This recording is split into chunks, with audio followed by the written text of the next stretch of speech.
Enfin, cette idée de temps avait un dernier prix pour moi. Elle était un aiguillon. Elle me disait qu'il était temps de commencer, si je voulais atteindre ce que j'avais quelquefois senti au cours de ma vie, dans de brefs éclairs, du côté de Guermantes, dans mes promenades en voiture avec Madame de Villeparisis, et qui m'avait fait considérer la vie comme digne d'être vécue. Combien me le semblait-elle davantage maintenant qu'elle me semblait pouvoir être éclaircie, elle qu'on vit dans les ténèbres, ramenée au vrai de ce qu'elle était, elle qu'on fausse sans cesse, en somme réalisée dans un livre. Que celui qui pourrait écrire un tel livre serait heureux, pensais-je. Quel labeur devant lui! Pour en donner une idée, c'est aux arts les plus élevés et les plus différents qu'il faudrait emprunter des comparaisons, car cet écrivain, qui d'ailleurs pour chaque caractère aurait à en faire apparaître les faces les plus opposées, pour faire sentir son volume comme celui d'un solide, devrait préparer son livre minutieusement, avec de perpétuels regroupements de forces, comme pour une offensive, le supporter comme une fatigue, l'accepter comme une règle, le construire comme une église, le suivre comme un régime, le vaincre comme un obstacle, le conquérir comme une amitié, le suralimenter comme un enfant, le créer comme un monde, sans laisser de côté ces mystères qui n'ont probablement leur explication que dans d'autres mondes et dont le pressentiment est ce qui nous émeut le plus dans la vie et dans l'art. Et dans ces grands livres-là, il y a des parties qu'on n'eût eu le temps que d'être esquissées et qui ne seront sans doute jamais finies à cause de l'ampleur même du plan de l'architecte. Combien de grandes cathédrales restent inachevées? Longtemps, un tel livre, on le nourrit, on fortifie ses parties faibles, on le préserve, mais ensuite c'est lui qui grandit, qui désigne notre tombe, la protège contre les rumeurs et quelque peu contre l'oubli. Mais pour en revenir à moi-même, je pensais plus modestement à mon livre, et ce serait même inexact que de dire en pensant à ceux qui le liraient, à mes lecteurs, car ils ne seraient pas, comme je l'ai déjà montré, mes lecteurs, mais les propres lecteurs d'eux-mêmes. Mon livre n'étant qu'une sorte de ces vers grossissants comme ceux que tendait à un acheteur l'opticien de Combray, mon livre, grâce auquel je leur fournirais le moyen de lire en eux-mêmes. De sorte que je ne leur demanderai pas de me louer ou de me dénigrer, mais seulement de me dire si c'est bien cela, si les mots qu'ils lisent en eux-mêmes sont bien ceux que j'ai écrits, les divergences possibles à cet égard ne devant pas du reste provenir toujours de ce que je me serais trompé, mais quelquefois de ce que les yeux du lecteur ne seraient pas de ceux à qui mon livre conviendrait pour bien lire en soi-même. Et changeant à chaque instant de comparaison, selon que je me représentais mieux et plus matériellement la besogne à laquelle je me livrais, je pensais que sur ma grande table de bois blanc je travaillerais à mon œuvre, regardée par Françoise. Comme tous les êtres sans prétention qui vivent à côté de nous ont une certaine intuition de nos tâches, et comme j'avais assez oublié Albertine pour avoir pardonné à Françoise ce qu'elle avait pu faire contre elle, je travaillerais auprès d'elle, et presque comme elle, du moins comme elle faisait autrefois. Si vieille maintenant, elle n'y voyait plus goutte, car, épinglant de ci de là un feuillet supplémentaire, je bâtirais mon livre, je n'ose pas dire ambitieusement comme une cathédrale, mais tout simplement comme une robe. Quand je n'aurais pas auprès de moi tous mes papiers, toutes mes paperoles, comme disait Françoise, et que me manquerait juste celui dont j'aurais eu besoin, Françoise comprendrait bien mon énervement, elle qui disait toujours qu'elle ne pouvait pas coudre si elle n'avait pas le numéro du fil et les boutons qu'il fallait. Et puis, parce que, à force de vivre ma vie, elle s'était fait du travail littéraire une sorte de compréhension instinctive, plus juste que celle de bien des gens intelligents, à plus forte raison que celle des gens bêtes. Ainsi, Quand j'avais autrefois fait mon article pour le Figaro, pendant que le vieux maître d'hôtel, avec une figure de commisération qui exagère toujours un peu ce cas de pénible un labeur qu'on ne pratique pas, qu'on ne conçoit même pas, et même une habitude qu'on n'a pas, comme les gens qui vous disent « comme ça doit vous fatiguer d'éternuer comme ça », plaignait sincèrement les écrivains en disant « quel casse-tête ça doit être ». Françoise, au contraire, devinait mon bonheur et respectait mon travail. Elle se fâchait seulement que je comptasse d'avance mes articles à bloc, craignant qu'il me devançât, et disant « Tous ces gens-là, vous n'avez pas assez de méfiance, c'est des copiateurs ». Et Bloch se donnait en effet un alibi rétrospectif en me disant chaque fois que je lui avais esquissé quelque chose qu'il trouvait bien « Tiens, c'est curieux, j'ai fait quelque chose de presque pareil, il faudra que je te lise cela ». Il n'aurait pas pu me le lire encore, mais allait l'écrire le soir même. À force de coller les uns aux autres ces papiers, que Françoise appelait mes paperoles, ils se déchiraient çà et là. Au besoin, Françoise pourrait m'aider à les consolider, de la même façon qu'elle mettait des pièces aux parties usées de ses robes, ou qu'à la fenêtre de la cuisine, en attendant le vitrier, comme moi l'imprimeur, elle collait un morceau de journal à la place d'un carreau cassé.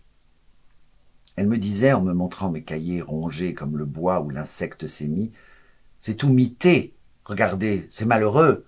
Voilà un bout de page qui n'est plus qu'une dentelle. » Et, l'examinant comme un tailleur, « Je ne crois pas que je pourrais la refaire, c'est perdu. C'est dommage, c'est peut-être vos plus belles idées. Comme on dit à Combray, il n'y a pas de fourreurs qui s'y connaissent aussi bien comme les mythes. Elles se mettent toujours dans les meilleures étoffes. » D'ailleurs, comme les individualités, humaines ou non, seraient dans ce livre faites d'impressions nombreuses qui, prises de bien des jeunes filles, de bien des églises, de bien des sonates, serviraient à faire une seule sonate, une seule église, une seule jeune fille, ne ferais-je pas mon livre de la façon que Françoise faisait ce bœuf mode, apprécié par M. de Norpois, et dont tant de morceaux de viandes ajoutés et choisis enrichissaient la gelée. Et je réaliserais ce que j'avais tant désiré dans mes promenades du côté de Guermantes et cru impossible, comme j'avais cru impossible en rentrant de m'habituer jamais à me coucher sans embrasser ma mère, ou plus tard à l'idée qu'Albertine aimât les femmes, idée avec laquelle j'avais fini par vivre sans même m'apercevoir de sa présence, car nos plus grandes craintes, comme nos plus grandes espérances, ne sont pas au-dessus de nos forces, et nous pouvons finir par dominer les unes et réaliser les autres. Oui, à cette œuvre, cette idée du temps que je venais de former disait qu'il était temps de me mettre. Il était grand temps. Cela justifiait l'anxiété qui s'était emparée de moi dès mon entrée dans le salon, quand les visages grimés m'avaient donné la notion du temps perdu. Mais était-il temps encore? L'esprit a ces paysages dont la contemplation ne lui est laissée qu'un temps. J'avais vécu comme un peintre montant un chemin qui surplombe un lac dont un rideau de rochers et d'arbres lui cache la vue. Par une brèche, il l'aperçoit. Il l'a tout entier devant lui. Il prend ses pinceaux, mais déjà vient la nuit, où l'on ne peut plus peindre et sur laquelle le jour ne se relèvera plus. Une condition de mon œuvre, telle que je l'avais conçue tout à l'heure dans la bibliothèque, était l'approfondissement d'impressions qu'il fallait d'abord recréer par la mémoire. Or celle-ci était usée. Puis, du moment que rien n'était commencé, je pouvais être inquiet, même si je croyais avoir encore devant moi, à cause de mon âge, quelques années, car mon heure pouvait sonner dans quelques minutes. Il fallait partir, en effet, de ceci que j'avais un corps, c'est-à-dire que j'étais perpétuellement menacé d'un double danger, extérieur, intérieur. Encore ne parlais-je ainsi que pour la commodité du langage, car le danger intérieur, comme celui d'une hémorragie cérébrale, est extérieur aussi, étant du corps. Et avoir un corps, c'est la grande menace pour l'esprit. La vie humaine est pensante, dont il faut sans doute moins dire qu'elle est un miraculeux perfectionnement de la vie animale et physique, mais plutôt qu'elle est une imperfection encore aussi rudimentaire qu'est l'existence commune des protozoaires et polypiers que le corps de la baleine, etc., dans l'organisation de la vie spirituelle, est telle que le corps enferme l'esprit dans une forteresse. Bientôt la forteresse est assiégée de toutes parts, et il faut à la fin que l'esprit se rende. Mais pour me contenter de distinguer les deux sortes de dangers menaçant l'esprit, et pour commencer par l'extérieur, je me rappelais que souvent déjà, dans ma vie, il m'était arrivé, dans les moments d'excitation intellectuelle où quelques circonstances avaient suspendu chez moi toute activité physique, par exemple quand je quittais en voiture à demi gris le restaurant des Rives-Belles pour aller à quelques casinos voisins, de sentir très nettement en moi l'objet présent de ma pensée et de comprendre qu'il dépendait d'un hasard, non seulement que cet objet n'y fût pas encore entré, mais qu'il fût avec mon corps même anéanti. Je m'en souciais peu alors.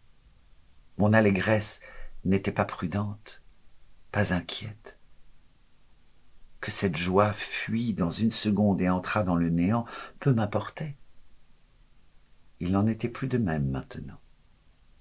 C'est que le bonheur que j'éprouvais ne tenait pas d'une tension purement subjective des nerfs qui nous isole du passé, mais, au contraire, d'un élargissement de mon esprit en qui se reformait, s'actualisait le passé et me donnait, mais hélas momentanément, une valeur d'éternité. J'aurais voulu léguer celle-ci à ceux que j'aurais pu enrichir de mon trésor. Certes, ce que j'avais éprouvé dans la bibliothèque et que je cherchais à protéger, c'était plaisir encore, mais non plus égoïste, ou du moins d'un égoïsme, car tous les altruismes féconds de la nature se développent selon un mode égoïste. L'altruisme humain qui n'est pas égoïste est stérile. C'est celui de l'écrivain qui s'interrompt de travailler pour recevoir un ami malheureux, pour accepter une fonction publique, pour écrire des articles de propagande. Utilisable pour autrui. Je n'avais plus mon indifférence des retours de Rivebelle. Je me sentais accru de cette œuvre que je portais en moi, comme de quelque chose de précieux et de fragile qui m'eût été confié et que j'aurais voulu remettre intact aux mains auxquelles il était destiné et qui n'étaient pas les miennes. Et dire que tout à l'heure, quand je rentrerais chez moi, il suffirait d'un choc accidentel pour que mon corps fût détruit et que mon esprit, d'où la vie se retirerait, fut obligé de lâcher à jamais les idées qu'en ce moment il enserrait, protégeait anxieusement de sa pulpe frémissante et qu'il n'avait pas eu le temps de mettre en sûreté dans un livre. Maintenant, me sentir porteur d'une œuvre rendait pour moi un accident où j'aurais trouvé la mort plus redoutable, même dans la mesure où cette œuvre me semblait nécessaire et durable, absurde, en contradiction avec mon désir, avec l'élan de ma pensée, mais pas moins possible pour cela, puisque les accidents, étant produits par des causes matérielles, peuvent parfaitement avoir lieu au moment où des volontés fort différentes, qu'ils détruisent sans les connaître, les rendent détestables, comme il arrive chaque jour dans les incidents les plus simples de la vie, où pendant qu'on désire de tout son cœur ne pas faire de bruit à un ami qui dort, une carafe placée trop au bord de la table tombe et le réveille. Je savais très bien que mon cerveau était un riche bassin minier, où il y avait une étendue immense et fort diverse de gisements précieux. Mais aurais-je le temps de les exploiter? J'étais la seule personne capable de le faire. Pour deux raisons. Avec ma mort eût disparu non seulement le seul ouvrier mineur capable d'extraire les minerais, mais encore le gisement lui-même. Or, tout à l'heure, quand je rentrerai chez moi, il suffirait de la rencontre de l'auto que je prendrais avec une autre pour que mon corps fût détruit et que mon esprit fût forcé d'abandonner à tout jamais mes idées nouvelles. Or, par une bizarre coïncidence, cette crainte raisonnée du danger naissait en moi à un moment où, depuis peu, l'idée de la mort m'était devenue indifférente.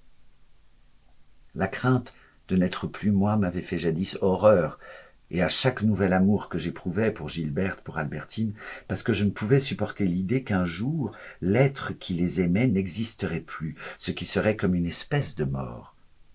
Mais à force de se renouveler, cette crainte s'était naturellement changée en un calme confiant. Si l'idée de la mort dans ce temps-là m'avait ainsi assombri l'amour, depuis longtemps déjà le souvenir de l'amour m'aidait à ne pas craindre la mort, car je comprenais que mourir n'était pas quelque chose de nouveau, mais qu'au contraire, depuis mon enfance, j'étais déjà mort bien des fois. Pour prendre la période la moins ancienne, n'avais-je pas tenu à Albertine plus qu'à ma vie? Pouvais-je alors concevoir ma personne sans qu'y continuât mon amour pour elle? Or je ne l'aimais plus. J'étais non plus l'être qu'il aimait, mais un être différent, qu'il n'aimait pas. J'avais cessé de l'aimer quand j'étais devenu un autre. Or je ne souffrais pas d'être devenu cet autre, de ne plus aimer Albertine. Et certes, ne plus avoir un jour mon corps ne pouvait me paraître en aucune façon quelque chose d'aussi triste que m'avait paru jadis de ne plus aimer un jour Albertine. Et pourtant, combien cela m'était égal maintenant de ne plus l'aimer. Ces morts successives, si redoutées du moi qu'elles devaient anéantir, si indifférentes, si douces une fois accomplies, et quand celui qui les craignait n'était plus là pour les sentir, m'avaient fait depuis quelque temps comprendre combien il serait peu sage de m'effrayer de la mort. Or, c'était maintenant qu'elle m'était devenue depuis peu indifférente que je commençais de nouveau à la craindre, sous une autre forme, il est vrai, non pas pour moi, mais pour mon livre, à l'éclosion duquel était, au moins pendant quelque temps, indispensable cette vie que tant de dangers menaçaient. Victor Hugo dit « Il faut que l'herbe pousse et que les enfants meurent ». Moi je dis que la loi cruelle de l'art est que les êtres meurent et que nous-mêmes mourions en épuisant toutes les souffrances pour que pousse l'herbe non de l'oubli mais de la vie éternelle, l'herbe drue des œuvres fécondes sur laquelle les générations viendront faire gaiement, sans souci de ceux qui dorment en dessous, leur déjeuner sur l'herbe. J'ai dit des dangers extérieurs, des dangers intérieurs aussi. Si j'étais préservé d'un accident venu du dehors, qui sait si je ne serais pas empêché de profiter de cette grâce par un accident survenu au-dedans de moi, par quelque catastrophe interne, quelque accident cérébral, avant que fussent écoulés les mois nécessaires pour écrire ce livre. L'accident cérébral n'était même pas nécessaire. Des symptômes, sensibles pour moi par un certain vide dans la tête, et par un oubli de toutes choses que je ne retrouvais plus que par hasard, comme quand, en rangeant des affaires, on en trouve une qu'on avait oubliée et qu'on n'avait même pas pensé à chercher, faisait de moi un thésauriseur dont le coffre-fort crevé eût laissé fuir au fur et à mesure ses richesses. Quand tout à l'heure, je reviendrai chez moi par les Champs-Élysées, qui me disait que je ne serais pas frappé par le même mal que ma grand-mère, un après-midi où elle était venue y faire avec moi une promenade qui devait être pour elle la dernière, sans qu'elle s'en doutât, dans cette ignorance qui est la nôtre, que l'aiguille est arrivée sur le point précis où le ressort déclenché de l'horlogerie va sonner l'heure. Peut-être la crainte d'avoir déjà parcouru presque tout entière la minute qui précède le premier coup de l'heure, quand déjà celui-ci se prépare, peut-être cette crainte du coup qui serait en train de s'ébranler dans mon cerveau était-elle comme une obscure connaissance de ce qui allait être, comme un reflet dans la conscience de l'état précaire du cerveau dont les artères vont céder, ce qui n'est pas plus impossible que cette soudaine acceptation de la mort qu'ont des blessés qui, quoiqu'ils aient gardé leur lucidité, que le médecin et le désir de vivre cherchent à les tromper, disent, voyant ce qui va être, « Je vais mourir, je suis prêt », et écrivent leurs adieux à leurs femmes. Cette obscure connaissance de ce qui devait être me fut donnée par la chose singulière qui arriva avant que j'eusse commencé mon livre et qui m'arriva sous une forme dont je ne me serais jamais douté. On me trouva un soir où je sortis, meilleure mine qu'autrefois. On s'étonna que j'eusse gardé tous mes cheveux noirs. Mais je manquais 3 fois de tomber en descendant l'escalier. Ce n'avait été qu'une sortie de 2 heures. Mais quand je fus rentré, je sentis que je n'avais plus ni mémoire, ni pensée, ni force, ni aucune existence. On serait venu pour me voir, pour me nommer roi, pour me saisir, pour m'arrêter, que je me serais laissé faire sans dire un mot, sans rouvrir les yeux, comme ces gens atteints au plus haut degré du mal de mer et qui, traversant sur un bateau la mer Caspienne, n'esquissent pas même une résistance si on leur dit qu'on va les jeter à la mer. Je n'avais à proprement parler aucune maladie, mais je sentais que je n'étais plus capable de rien. comme il arrive à des vieillards alertes la veille et qui, s'étant fracturé la cuisse ou ayant eu une indigestion, peuvent mener encore quelque temps dans leur lit une existence qui n'est plus qu'une préparation plus ou moins longue à une mort désormais inéluctable. Un des moi, celui qui jadis allait dans un de ces festins de barbares qu'on appelle dîner en ville, et où, pour les hommes en blanc, pour les femmes à demi nues et emplumées, les valeurs sont si renversées que quelqu'un qui ne vient pas dîner après avoir accepté, ou seulement n'arrive qu'au rôti, commet un acte plus coupable que les actions immorales dont on parle légèrement pendant ce dîner, ainsi que des morts récentes, et où la mort ou une grave maladie sont les seules excuses à ne pas venir, à condition qu'on ait fait parvenir à temps pour l'invitation du 14e qu'on était mourant, ce moi-là, en moi, avait gardé ses scrupules et perdu sa mémoire. L'autre moi, celui qui avait conçu son œuvre, en revanche, se souvenait. J'avais reçu une invitation de Madame Molé et appris que le fils de Madame Sazera était mort. J'étais résolu à employer une de ces heures après lesquelles je ne pourrais plus prononcer un mot, la langue liée comme ma grand-mère pendant son agonie, ou avaler du lait, à adresser mes excuses à Madame Molé et mes condoléances à Madame Sazera. Mais au bout de quelques instants, j'avais oublié que j'avais à le faire. Heureux oubli, car la mémoire de mon œuvre veillait et allait employer à poser mes premières fondations l'heure de survivance qui m'était dévolue. Malheureusement, en prenant un cahier pour écrire, la carte d'invitation de Madame Molé glissait près de moi. Aussitôt, le moi oublieux, mais qui avait la prééminence sur l'autre, comme il arrive chez tous les barbares scrupuleux qui ont dîné en ville, repoussait le cahier, écrivait à Madame Molé, laquelle d'ailleurs m'eût sans doute fort estimé si elle eût appris d'avoir fait passer ma réponse à son invitation avant mes travaux d'architecte. Brusquement, un mot de ma réponse me rappelait que Madame Sazera avait perdu son fils. Je lui écrivais aussi. Puis, ayant ainsi sacrifié un devoir réel à l'obligation factice de me montrer poli et sensible, je tombais sans force, je fermais les yeux, ne devant plus que végéter pour 8 jours. Pourtant, si tous mes devoirs inutiles auxquels j'étais prêt à sacrifier le vrai sortaient au bout de quelques minutes de ma tête, l'idée de ma construction ne me quittait pas un instant. Je ne savais pas si ce serait une église où des fidèles sauraient peu à peu apprendre des vérités et découvrir des harmonies, le grand plan d'ensemble, ou si cela resterait comme un monument druidique au sommet du Nil, quelque chose d'infréquenté à jamais. Mais j'étais décidé à y consacrer mes forces qui s'en allaient comme à regret, et comme pour pouvoir me laisser le temps d'avoir tout le pourtour terminé, fermer la porte funéraire. Bientôt, je pus montrer quelques esquissés. Personne n'y comprit rien. Même ceux qui furent favorables à ma perception des vérités que je voulais ensuite graver dans le temple me félicitèrent de les avoir découvertes au microscope quand je m'étais, au contraire, servi d'un télescope pour apercevoir des choses, très petites en effet, mais parce qu'elles étaient situées à une grande distance et qui étaient chacune un monde.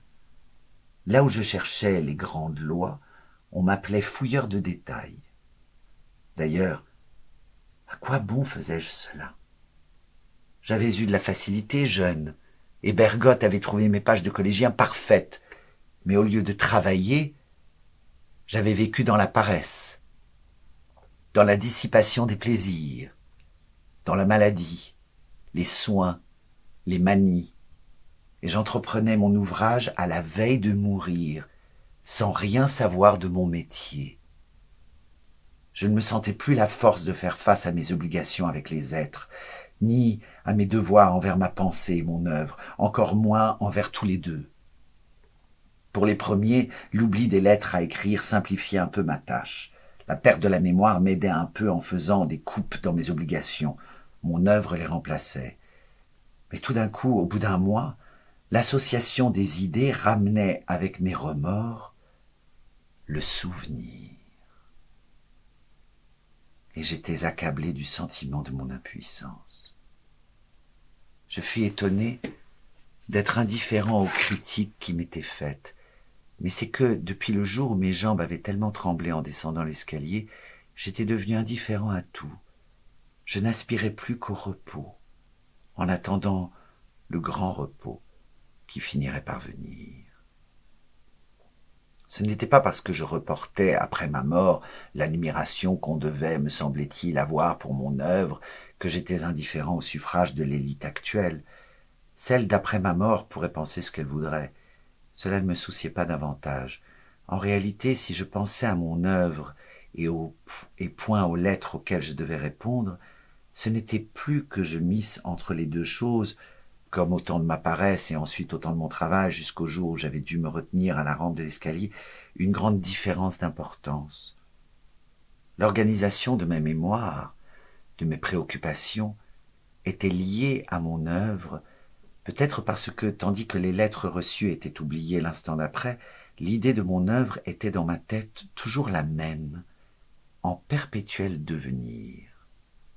Mais elle aussi m'était devenue importune.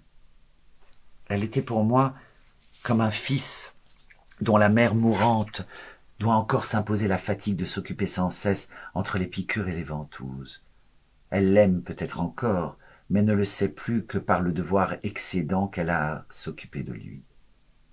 Chez moi, les forces de l'écrivain n'étaient plus à la hauteur des exigences égoïstes de l'œuvre. Depuis le jour de l'escalier, rien du monde, aucun bonheur, qu'il vînt de l'amitié des gens, des progrès de mon œuvre, de l'espérance de la gloire, ne parvenait plus à moi que comme un si pâle soleil, qu'il n'avait plus la vertu de me réchauffer, de me faire vivre, de me donner un désir quelconque, et encore était-il trop brillant, si blême qu'il fût pour mes yeux, qui préféraient se fermer, et je me retournais du côté du mur.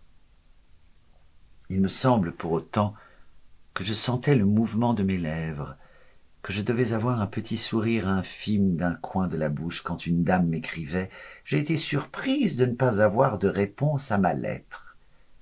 Néanmoins, cela me rappelait la lettre, et je lui répondais. Je voulais tâcher, pour qu'on ne pût me croire ingrat, de mettre ma gentillesse actuelle au niveau de la gentillesse que les gens avaient pu avoir pour moi. Et j'étais écrasé d'imposer à mon existence agonisante les fatigues surhumaines de la vie. Cette idée de la mort s'installa définitivement en moi comme fait un amour. Non que j'aimasse la mort, je la détestais. Mais après y avoir songé sans doute de temps en temps, comme à une femme qu'on n'aime pas encore, maintenant sa pensée adhérait à la plus profonde couche de mon cerveau si complètement que je ne pouvais m'occuper d'une chose sans que cette chose traversât d'abord l'idée de la mort. Et même si je ne m'occupais de rien et restais dans un repos complet, l'idée de la mort me tenait compagnie, aussi incessante que l'idée du moi. Je ne pense pas que le jour où j'étais devenu un demi-mort, c'étaient les accidents qui avaient caractérisé cela. L'impossibilité de descendre un escalier, de me rappeler un nom, de me lever, qui avait causé, par un raisonnement même inconscient, l'idée de la mort, que j'étais déjà à peu près mort, mais plutôt que c'était venu ensemble, qu'inévitablement ce grand miroir de l'esprit reflétait une réalité nouvelle. Pourtant, je ne voyais pas comment des mots que j'avais, on pouvait passer sans être averti à la mort complète. Mais alors je pensais aux autres, à tous ceux qui chaque jour meurent sans que l'hiatus entre leur maladie et leur mort nous semble extraordinaire. Je pensais même que c'était seulement parce que je les voyais de l'intérieur, plus encore que par les tromperies de l'espérance, que certains malaises ne me semblaient pas mortels, pris un à un, bien que je crusse à ma mort, de même que ceux qui sont le plus persuadés que leur terme est venu sont néanmoins persuadés aisément que, s'ils ne peuvent pas prononcer certains mots, cela n'a rien à voir avec une attaque, une crise d'aphasie, mais vient d'une fatigue de la langue, d'un état nerveux analogue au bégaiement, de l'épuisement qui a suivi une indigestion. Moi, c'était autre chose que les adieux d'un mourant à sa femme que j'avais à écrire, de plus long, et à plus d'une personne. Long à écrire. Le jour, tout au plus, pourrais-je essayer de dormir. Si je travaillais, ce ne serait que la nuit. Mais il me faudrait beaucoup de nuits. Peut-être 100, peut-être 1000. et je vivrais dans l'anxiété de ne pas savoir si le maître de ma destinée, moins indulgent que le sultan Shériar le matin quand j'interrompais mon récit, voudrait bien surseoir à mon arrêt de mort et me permettrait de reprendre la suite le prochain soir. Non pas que je prétendisse refaire en quoi que ce fût les 1001 nuits, pas plus que les mémoires de Saint-Simon, écrits eux aussi la nuit, pas plus qu'aucun des livres que j'avais tant aimés et desquels, dans ma naïveté d'enfant, superstitieusement attaché à eux comme à mes amours, je ne pouvais sans horreur imaginer une œuvre qui serait différente. Mais, comme Elstir, comme Chardin, on ne peut refaire ce qu'on aime qu'en le renonçant. Sans doute mes livres, eux aussi, comme mon être de chair, finiraient un jour par mourir. Mais il faut se résigner à mourir. On accepte la pensée que dans 10 ans, soit même dans 100 ans, ces livres ne seront plus. La durée éternelle n'est pas plus promise aux œuvres qu'aux hommes. Ce sera un livre aussi long que les 1001 nuits peut-être, mais tout autre. Sans doute, quand on est amoureux d'une œuvre, on voudrait faire quelque chose de tout pareil, mais il faut sacrifier son amour du moment et ne pas penser à son goût, mais à une vérité qui ne nous demande pas nos préférences et nous défend d'y songer. Et c'est seulement si on la suit qu'on se trouve parfois rencontrer ce qu'on a abandonné et avoir écrit, en les oubliant, les contes arabes ou les mémoires de Saint-Simon, d'une autre époque. Mais était-il encore temps pour moi? N'était-il pas trop tard? En tout cas, si j'avais encore la force d'accomplir mon œuvre, je sentais que la nature des circonstances qui m'avaient aujourd'hui même, au cours de cette matinée chez la princesse de Guermantes, donné à la fois l'idée de mon œuvre et la crainte de ne pouvoir la réaliser, marquerait certainement avant tout dans celle-ci la forme que j'avais pressentie autrefois dans l'église de Combray, au cours de certains jours qui m'avaient tant influé sur moi et qui nous restaient habituellement invisibles, la forme du temps. Cette dimension du temps que j'avais jadis pressentie dans l'église de Combray, je tâcherais de la rendre continuellement sensible, dans une transcription du monde qui serait forcément bien différente de celle que nous donnent nos sens si mensongers. Certes, il y a bien d'autres erreurs de nos sens. On a vu que divers épisodes de ce récit me l'avaient prouvé, qui faussent pour nous l'aspect réel de ce monde. Mais enfin, je pourrais, à la rigueur, dans la transcription plus exacte que je m'efforcerais de donner, ne pas changer la place des sons, m'abstenir de les détacher de leur cause, à côté de laquelle l'intelligence les situe après coup, bien que faire chanter la pluie au milieu de la chambre et tomber en déluge dans la cour l'ébullition de notre tisane ne doit pas être en somme plus déconcertant que ce qu'ont fait si souvent les peintres quand ils peignent très près ou très loin de nous, selon que les lois de la perspective, l'intensité des couleurs et la première illusion du regard nous les font apparaître. Une voile ou un pic que le raisonnement déplacera ensuite de distance quelquefois énorme. Je pourrais, bien que l'erreur soit plus grave, continuer, comme on fait, à mettre des traits dans le visage d'une passante, alors qu'à la place du nez, des joues et du menton, il ne devrait y avoir qu'un espace vide sur lequel jouerait tout au plus le reflet de nos désirs. Et même si je n'avais pas le loisir de préparer, chose déjà bien plus importante, les 100 masques qu'il convient d'attacher à un même visage, ne fût-ce que selon les yeux qui le voient et le sens où ils en lisent les traits, et pour les mêmes yeux selon l'espérance ou la crainte, ou au contraire l'amour et l'habitude qui cachent pendant des années les changements de l'âge, même enfin si je n'entreprenais pas ce dont ma liaison avec Albertine suffisait pourtant à me montrer que sans cela tout est factice et mensonger, de représenter certaines personnes non pas au dehors, mais en dedans de nous, où leurs moindres actes peuvent amener des troubles mortels, et de faire varier aussi la lumière du ciel moral selon des différences de pression de notre sensibilité ou selon la sérénité de notre certitude, sous laquelle un objet est si petit alors qu'un simple nuage de risque en multiplie en un moment la grandeur, si je ne pouvais pas apporter ces changements et bien d'autres, dont la nécessité, si on veut peindre le réel, a pu apparaître au cours de ce récit, dans la transcription d'un univers qui était à redessiner tout entier, du moins ne manquerai-je pas, avant toute chose, d'y décrire l'homme comme ayant la longueur non de son corps, mais de ses années, comme devant, tâche de plus en plus énorme et qui finit par le vaincre, les traîner avec lui quand il se déplace. D'ailleurs, que nous occupions une place sans cesse accrue dans le temps, tout le monde le sent. Et cette universalité ne pouvait que me réjouir, puisque c'est la vérité soupçonnée par chacun, que je devais chercher à élucider. Non seulement tout le monde le sent, non seulement tout le monde sent que nous occupons une place dans le temps, mais cette place, la plus simple, le plus simple la mesure approximativement, comme il mesurerait celle que nous occupons dans l'espace. Sans doute, on se trompe souvent dans cette évaluation, mais qu'on ait cru pouvoir la faire signifie qu'on concevait l'âge comme quelque chose de mesurable. Je me disais aussi, non seulement est-il encore temps, mais suis-je en état d'accomplir mon œuvre?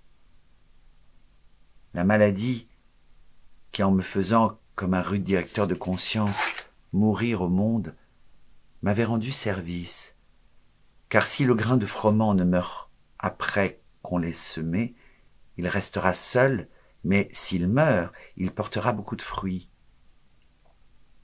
La maladie qui, après que la paresse m'avait protégé contre la facilité, allait peut-être me garder contre la paresse. La maladie avait usé mes forces, et comme je l'avais remarqué depuis longtemps, au moment où j'avais cessé d'aimer Albertine, les forces de ma mémoire. Or, la recréation par la mémoire d'impressions qu'il fallait ensuite approfondir, éclairer, transformer en équivalent d'intelligence, n'était-elle pas une des conditions, presque l'essence même de l'œuvre d'art telle que je l'avais conçue tout à l'heure dans la bibliothèque? Ah, si j'avais encore eu les forces qui étaient intactes dans la soirée que j'avais alors évoquée en apercevant François le Champy. C'était de cette soirée où ma mère avait abdiqué que datait, avec la mort lente de ma grand-mère, le déclin de ma volonté, de ma santé. Tout s'était décidé au moment où, ne pouvant plus supporter d'attendre au lendemain pour poser mes lèvres sur le visage de ma mère, j'avais pris ma résolution, j'avais sauté du lit et étais allé en chemise de nuit m'installer à la fenêtre par où entrait le clair de lune jusqu'à ce que j'eusse entendu partir Monsieur Swann. Mes parents l'avaient accompagné, j'avais entendu la porte s'ouvrir, sonner, se refermer. À ce moment même, dans l'hôtel du Prince de Guermantes, ce bruit de pas de mes parents reconduisant Monsieur Swann, ce tintement rebondissant, ferrugineux, interminable, criard et frais de la petite sonnette qui m'annonçait qu'enfin Monsieur Swann était parti et que maman allait monter, je les entendais encore. Je les entendais eux-mêmes, eux situés pourtant si loin dans le passé.